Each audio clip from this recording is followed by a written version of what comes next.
From the West Country to the Midlands, Labour jubilation as the party chalks up two big by-election wins. Last night, people who hadn't voted Labour before went out and voted Labour. So I'm very pleased with both of those results. But there is more work to do. There's a long way to go.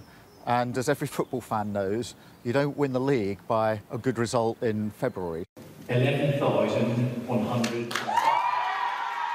Labour's victories started in the early hours with Damien Egan taking Kingswood, a seat that's soon to be abolished, his Tory predecessor having resigned over the government's climate policies.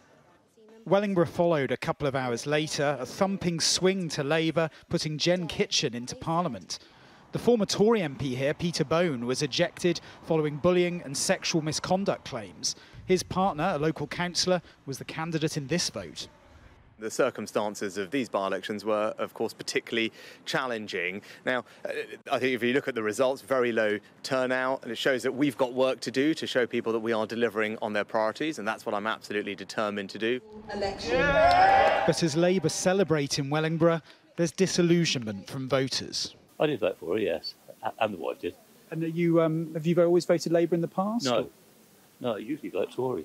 The Labour coming in, I'm afraid that if we don't change course, I'm talking as a Conservative voter, we might lose the next general elections. But the way the country is at the moment, I think any change would be an improvement. That's all really I can say.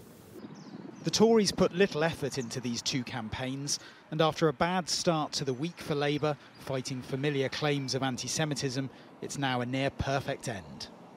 These results would be a disaster at any time, but the fact we're now months away from a general election makes them close to catastrophic for the Conservatives. And it's not just the big swings to Labour that will worry Tory MPs, because they're also facing a political challenge from the opposite side, from the right-wing Reform Party. The party took sizable slices of both votes. Wellingborough's candidate clear they won't stand aside for the Tories. Isn't the reality that if someone voted for reform at a general election, you're making a Keir Starmer government more likely?